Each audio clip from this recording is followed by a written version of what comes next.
My towel's in the rain. Again.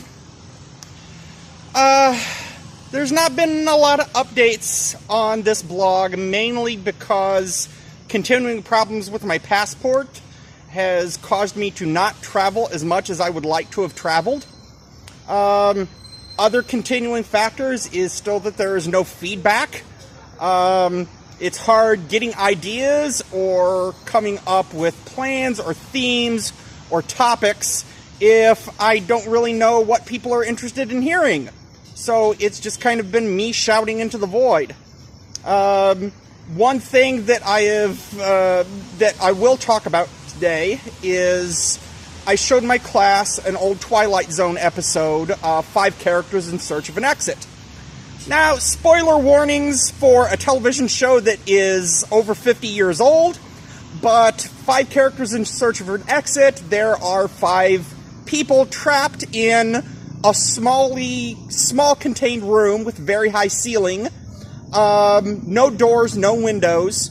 There is an army major, a clown, a bagpiper, a ballerina, and a hobo.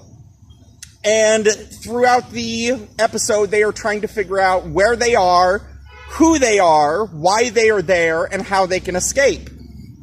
Turns out at the end, again, spoiler warnings, each of them is a doll. They're a child's plaything.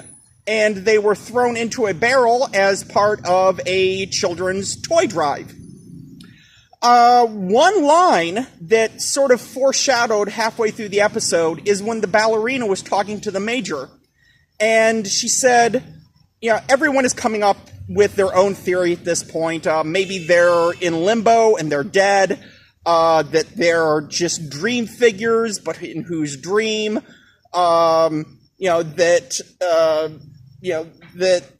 Just different theories, that they're on a spaceship traveling to a different world, and the reason they don't remember anything is because the aliens have wiped their memory.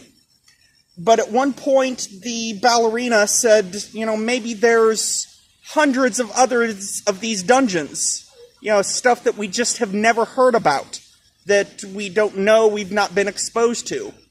And maybe there are other people trapped in those dungeons wondering who they are and how they got to be there and how they can get out. And the line that she really stuck with me, that was the foreshadowing line, she said, what if we're the unloved? What if we're here and no one will come to rescue us? That, we don't have anyone who cares for us or looks out for us. Which is foreshadowing because, they are donated toys to a toy drive. The whole reason they are there is because no one loves them anymore. It's very much like Jesse's backstory in Toy Story, that, child eventually outgrows their toys and toys get donated. And that reminds me a lot of an old Reddit post of mine that people were quipping.